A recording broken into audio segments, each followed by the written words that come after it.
Este programa é livre para todos os públicos. O Senhor esteja convosco. Ele está no meio de nós. Proclamação do Evangelho de Jesus Cristo segundo Marcos. Glória a vós, Senhor.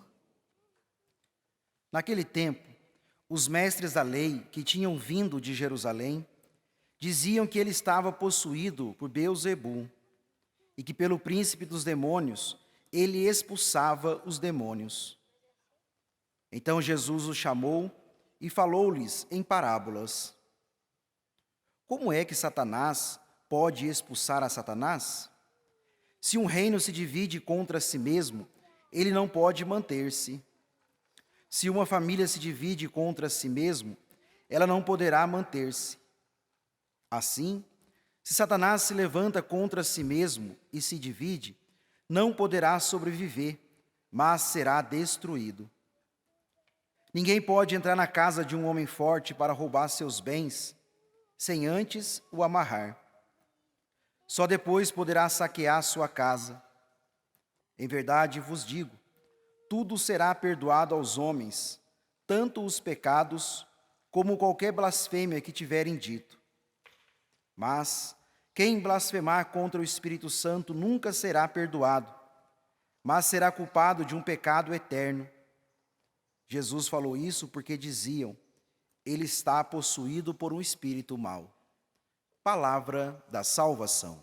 Glória a vós, Senhor. Queridos irmãos e irmãs, presentes aqui no Santuário do Pai das Misericórdias, nossos irmãos também que nos acompanham pelo Sistema Canção Nova de Comunicação, nessa segunda-feira da terceira semana do Tempo Comum, a liturgia da palavra nos apresenta Jesus como esse libertador, como o sumo sacerdote, o mediador entre o Pai e os homens. Jesus é aquele que faz esse intercâmbio entre a nossa vida marcada pelo pecado, marcado pela vida escravizada pelo pecado, entre Deus, que é o nosso Pai, o Pai das misericórdias. Por isso que Jesus é esse mediador entre o Pai e os homens. Porque Cristo, quando se faz homem, assume a nossa condição humana, veio habitar neste mundo, torna-se acessível o nosso acesso ao Pai, e o Pai tem acesso aos seres humanos, a cada um de nós que somos seus filhos. E essa ideia de Jesus como sumo sacerdote, nós ouvimos na primeira leitura, que o autor sagrado, a carta aos Hebreus, que o autor sagrado nos apresenta, esse mediador da nova aliança, mostrando a nós essa superação que Jesus, como o sumo sacerdote, ele supera os antigos sumos sacerdotes do povo de Israel, da antiga aliança. Por que Jesus supera? Por que Jesus supera esses sumos sacerdotes da antiga aliança? Porque os sumos sacerdotes da antiga aliança, o povo judeu, o sumo sacerdote entrava no templo para ter acesso a Deus, para apresentar a Deus o pecado, pedir a expiação do pecado dos homens, ele precisava apresentar sacrifícios, como animais, precisava fazer grandes orações, para que pudesse ter esse acesso, para que ele fosse esse intermediário entre os homens e Deus, o sumo sacerdote. Ele apresentava vítimas, apresentava animais para que pedir a Deus o perdão do pecado dos seres humanos. Mas Jesus, aquele que é o sumo sacerdote da nova e eterna aliança, ele não mais apresenta vítimas, ele não mais apresenta animais, ele não mais apresenta sangue de bodes. Agora ele é o sumo sacerdote e ao mesmo tempo a vítima. Ele se faz vítima. Por isso que é a eterna, a definitiva, a nova e eterna aliança, porque é uma aliança definitiva, porque ele não somente é o sacerdote, mas ele também é a vítima. Por isso que não se faz mais sacrifícios, porque Jesus, ele é o sumo sacerdote, e também a vítima pura, agradável a Deus, do qual, pela sua oferta na cruz, ali ele expressa a sua função sacerdotal por excelência.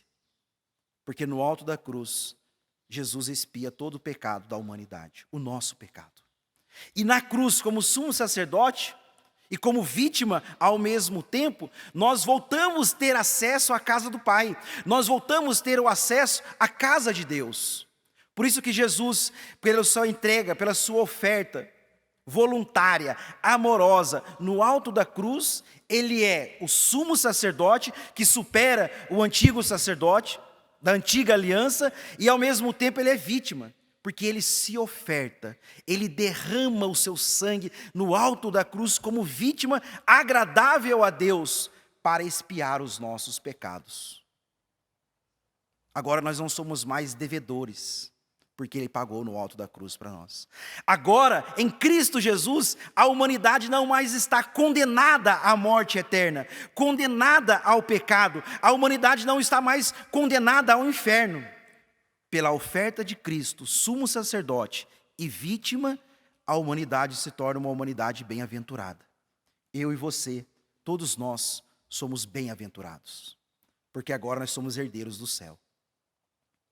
Nós não somos mais condenados ao pecado, ao inferno. Nós somos agora possuidores de uma herança, o céu que Deus tem para cada um de nós. Mas claro, então agora nós aprendemos com o Evangelho, e entendendo isso, aquilo que é a nossa responsabilidade diante de Deus. Porque Jesus, como sumo sacerdote, oferta-se a si mesmo, reabre o caminho, esse regresso que nós fazemos até o Pai, até o céu. A humanidade não mais está condenada ao inferno, porque o demônio foi derrotado. A comunidade ela é bem-aventurada. Mas aí a nossa responsabilidade. Precisamos viver unidos a Jesus.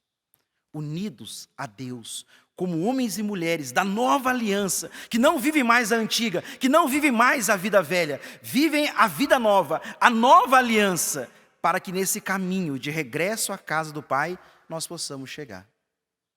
O dom de eliminar o pecado é graça de Deus. Agora a nossa responsabilidade de permitirmos que essa graça aconteça no coração de cada um de nós. Porque toda a humanidade é bem-aventurada, mas aqueles que não permitem que a salvação chegue ao seu coração, não se tornarão bem-aventurados.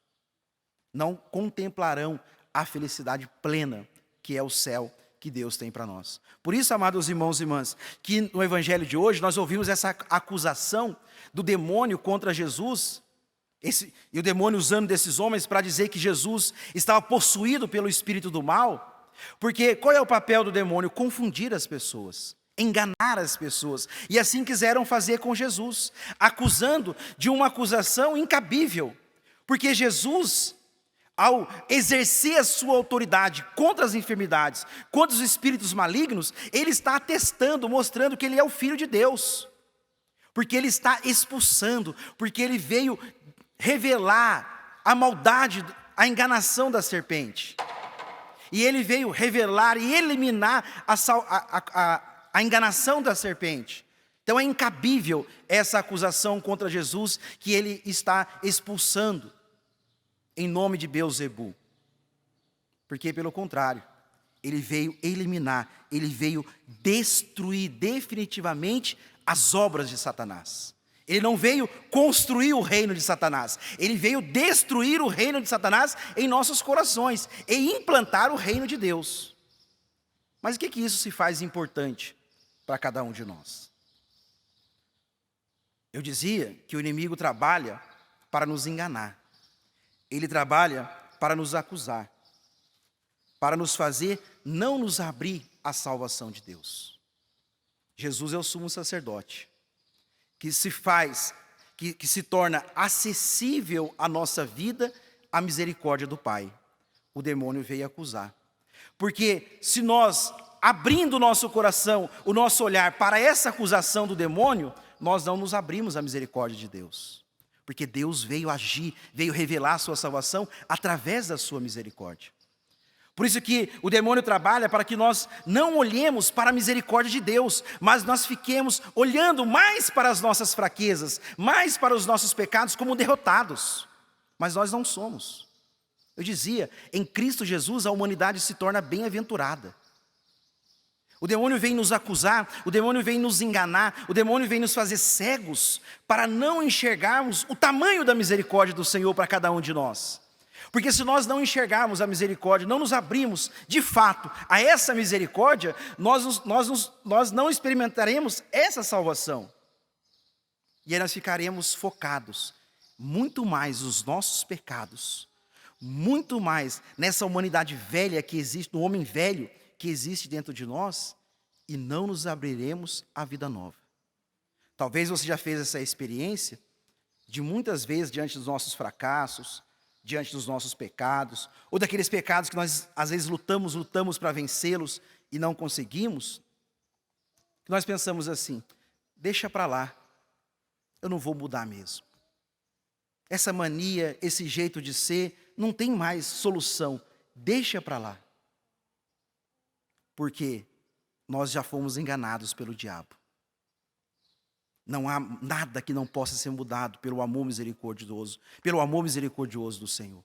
Não há vício, não há pecado que não pode ser vencido pela graça de Deus em nós. Não há situação mais difícil, dolorosa ou vício maior neste mundo que não pode ser mergulhado na misericórdia do Senhor e transformado, porque o sumo sacerdote que se ofertou no alto da cruz nos fez bem-aventurados e não desgraçados, e não derrotados, e não condenados. Isso é fundamental para nós, porque se nós não reconhecemos que essa misericórdia, ela nos alcança, nos levanta para uma vida nova, nós vamos nos acostumando com a mornidão de uma vida, com uma consciência anestesiada. E o grande mal do mundo que nós vivemos hoje é de nos formar para uma consciência anestesiada. O que significa isso? Nós não mais nos comprometemos com a radicalidade do Evangelho. Não existe mais dentro de nós aquele rompimento entre o certo e o errado. Nós vamos vivendo o tanto faz. O demônio está nos cegando. O demônio está nos enganando. Porque nós vamos vivendo de qualquer jeito. Uma vida morna, uma consciência anestesiada, uma consciência que não está mais comprometida com a radicalidade, com a verdade do Evangelho, mas uma consciência que vai vivendo mais ou menos qualquer jeito, tanto faz o que eu gosto, o que para mim é mais fácil, é preferível. Não, amados irmãos e irmãs, o demônio está nos enganando, está nos cegando, está nos seduzindo para a destruição.